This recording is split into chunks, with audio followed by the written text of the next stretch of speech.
Cape Ann is located 40 miles north of Boston and is comprised of Rockport, Essex, Manchester by the Sea, and Gloucester.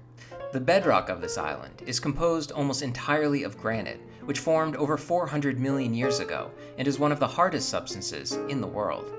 In 1798, its granite was first quarried for the Castle Island Fort in Boston Harbor. In 1813, the rock was used to construct the Salem Jail. By the 1850s, Cape Ann granite was known throughout the region as more and more companies formed new quarries. One of these companies would eventually rule them all. When the Rockport Granite Company formed in 1864, it purchased the property of nearly every existing quarry until they controlled the granite output of the entire Cape, 525 acres of land that was as good as, if not better, than a gold mine. The granite this company cut, hauled, and shaped created some of America's most impressive stone structures.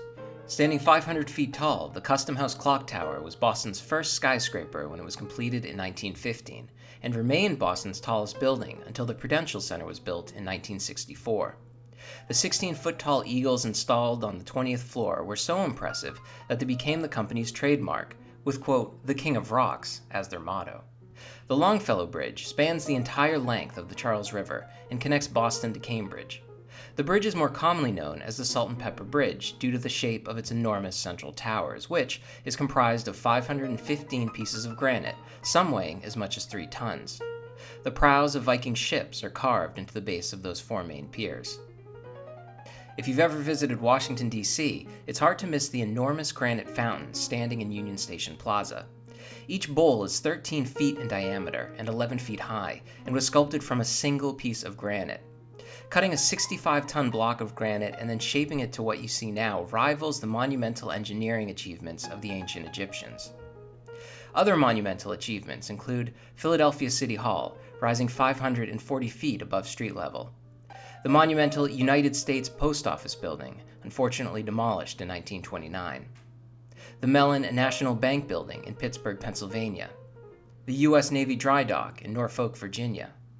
The Providence World War I Memorial, and Miles Standish Monument in Duxbury. On a more micro scale, millions of Cape Ann paving blocks created the very streets of Boston, New York, New Jersey, Philadelphia, New Orleans, San Francisco, as well as Havana, Cuba. At its peak, over 60 quarries were in operation. The Blood Ledge Quarry in Lanesville was one of the largest, measuring almost a mile wide and over 225 feet deep. Flat Ledge Quarry measured 1,100 feet square, had a depth of 120 feet, and boasted 14 derricks.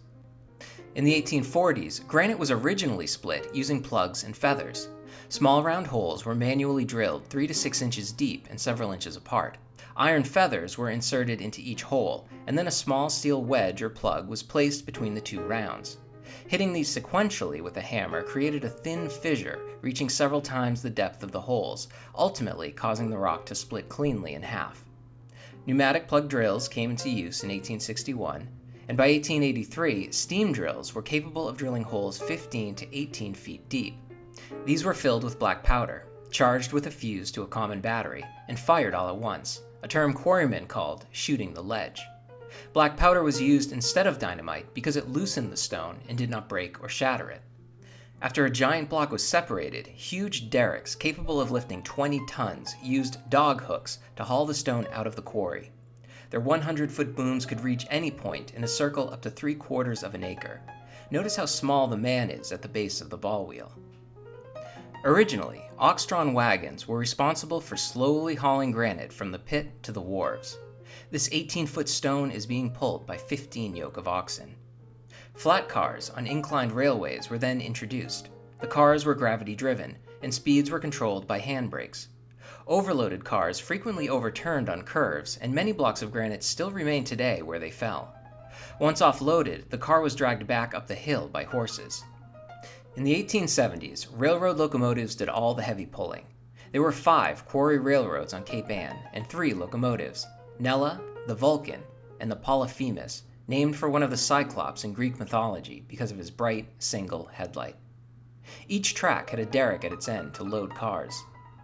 When the Flatledge Quarry got deeper and deeper, the Rockport Granite Company needed a solution to move stones more rapidly to the waterfront.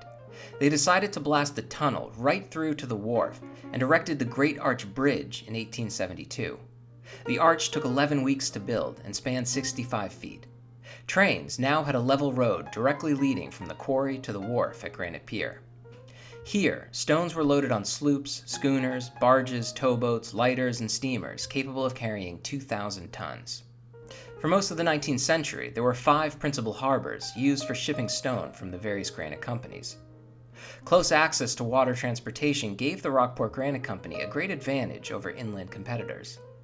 Because the granite quarrying business offered a steady stream of jobs, immigrants began arriving from Ireland, Scotland, Italy, Sweden, and Finland. At its peak, the Rockport Granite Company employed over 1,300 stonecutters, paving cutters, and finishers. A good paving cutter could earn 5 cents a block and cut about 275 blocks a day.